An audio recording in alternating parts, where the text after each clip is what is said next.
ছুটিটা চলে যাচ্ছে বাবা। আর আসবে না? তাহলে ভালো হয় তো আমার।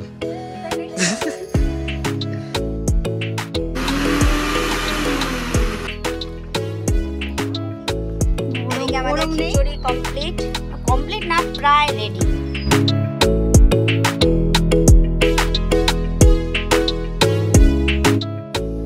সব অতিথিরা খেতে বসে গেছে। এই যে নারায়ণ রূপী অতিথি। এই লালগুলো এই যে লালগুলো। আর আজকে দেখো আমার হঠাৎই মায়ের বাড়িতে যেতে হচ্ছে, কিন্তু কেন যেতে হচ্ছে সেটা এখন আমি তোমাদেরকে বলছি না, অবশ্যই বলবো।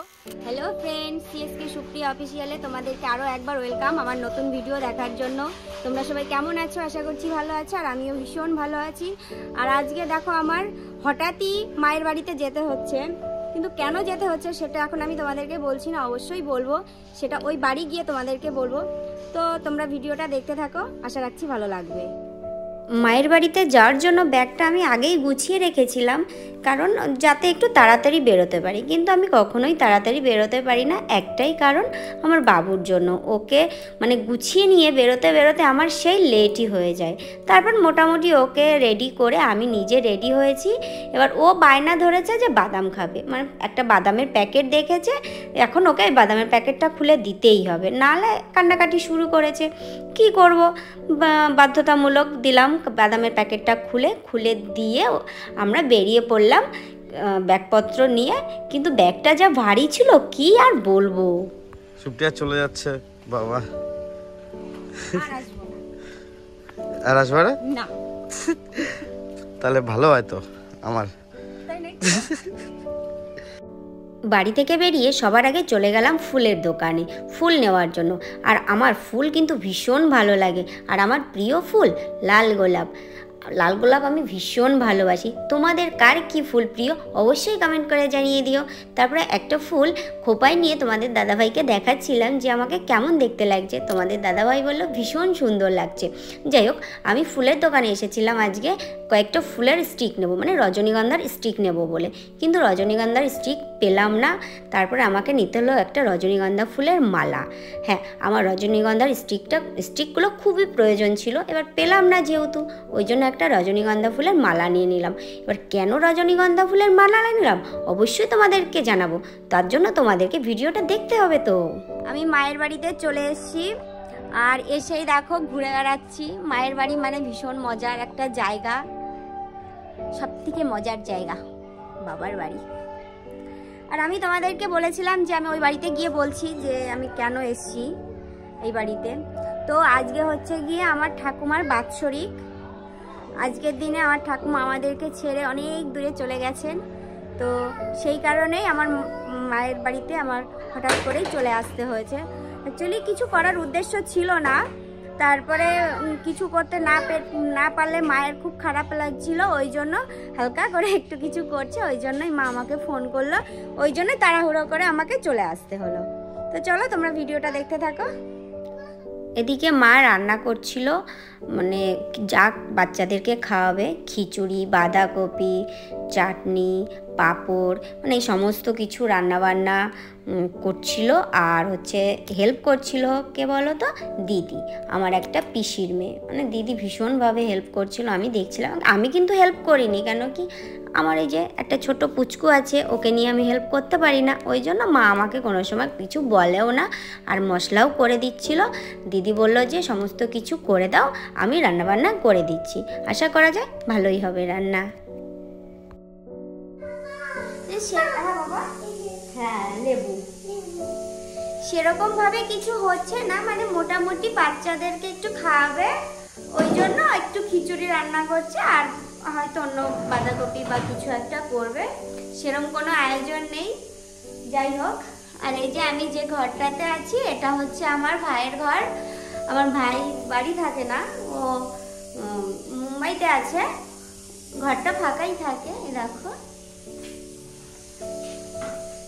আমাদের বাড়িতে, বাবার বাড়িতে তোমাদেরকে ঘুরে ঘুরে দেখাইনি, কোনো একটা ভিডিওতে আমি আমার বাবার বাড়িটা ঘুরে ঘুরে তোমাদেরকে দেখাবো। আমি বারবার করে রান্নাঘরে গিয়ে দেখছিলাম রান্না কত দূর হয়েছে, কারণ কি বাচ্চারা সবাই ঘোরাঘুরি করছিল খাওয়ার জন্য, কারণ ওরা আজকে স্কুল থেকে না খেয়ে আমাদের বাড়িতে সোজা চলে এসছে। কারণ ওরা স্কুলে যদি খেয়ে আসে তাহলে আর আমাদের বাড়িতে খেতে পারবে না, ওই কারণে ওরা আজকে না খেয়ে স্কুল থেকে সোজা আমাদের বাড়িতে চলে এসছে। আর বাচ্চারা তো নিমন্ত্রণ পেলে ভীষণ খুশি হয়, ওই কারণেই ওরা আরও ঘোরাঘুরি করছিল। এদিকে ঠাকুমার ছবিটাতে আমি মালা পরাচ্ছিলাম, কিন্তু ঠাকুমার ছবিটা এত ছোট হয়ে গেছে না, মালাটা পরাতে ভীষণ অসুবিধা হচ্ছিল। মানে কি বলো তো, ছবিটাও ছোট হয়ে গেছে, ওদিকে মালাটাও বড় হয়ে গেছে, ওই জন্য ভীষণই সমস্যা হচ্ছিল। এবার আমারও ভুল হয়েছে, আমি যদি মালাটা একটু ছোট আনতাম তাহলে আর এই সমস্যাটা হতো না, তাহলে দুই দিকেই ঠিক থাকতো, ছবিটাও ঠিক থাকতো আর মালাটাও পরানো যেত ঠিকঠাক করে। যাই হোক, মোটামুটি মালাটা পরিয়ে দিয়ে ঠাকুমাকে কী করলাম, খেতে দিয়ে দিলাম। কারণ কি ঠাকুমাকে খেতে না দিয়ে ওদিকে বাচ্চাদেরকে খেতে দিতে পারছি না, আর যা রান্না হয়েছিল ওই রান্নাটাই ঠাকুমাকে খেতে দিয়ে দিলাম। তারপর মানে ঠাকুমাকে খেতে দিয়ে তারপর বাচ্চাদেরকে আমি খেতে দিতে শুরু করলাম।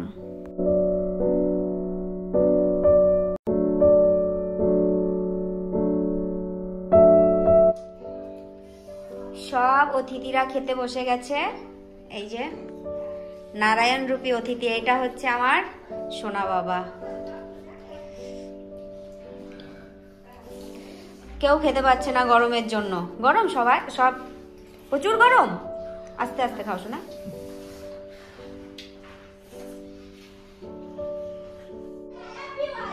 আমাদের খাওয়া দাওয়ার প্রায় লাস্ট পর্ব চলছে। ওই যে ও একা ছিল, একা একা আসতে খুব লজ্জা পাচ্ছিল, ওই জন্য ওকে ডেকে নিয়ে আসা হলো। তো ওর খাওয়া হলে মোটামুটি হয়ে যায়। ওই যে একা একা খাচ্ছে ও। আর সবার মোটামুটি খাওয়া হয়ে গেছে, সবার খাওয়া আর তোমাদেরকে দেখালাম না, খাওয়া আর কি দেখাবো, ওই জন্য। আর যা মানে খাবার অবশিষ্ট আছে সেইগুলো সবাইকে সবার বাড়িতে বাড়িতে দিয়ে দেওয়া হবে।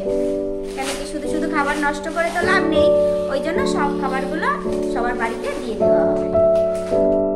আমাদের মোটামুটি সমস্ত কাজকর্ম কমপ্লিট, সবার খাওয়া দাওয়া কমপ্লিট হয়ে গেছে, সবার বাড়িতে বাড়িতে খাবার দাবার সমস্ত কিছু দেওয়া কমপ্লিট। আর ওইদিকে মা শুয়েও পড়েছে, কেন কি মায়ের শরীরটা ভালো লাগছে না, অনেক সকালে উঠেছে আর সারাদিন কাজকর্ম করেছে, ওই জন্য মায়ের শরীরটা ভীষণই খারাপ লাগছে, ওই জন্য মা শুয়ে পড়েছে। আর আমি আর বাবু দেখো এখনও জেগে আছি, ওকে একটু পরে খাওয়াবো, খাইয়ে ওকে নিয়ে আমিও শুয়ে পড়বো। আমারও মাথাটা ভীষণ ব্যথা করছে, মানে বাবুর জন্য মাথা ব্যথা করছে, শুধু আমার চুলটা নেই, ওই জন্য আমার মাথাটা পুরো ব্যথা হয়ে গেছে। যাই হোক, আজকের ভিডিওটা এই পর্যন্তই।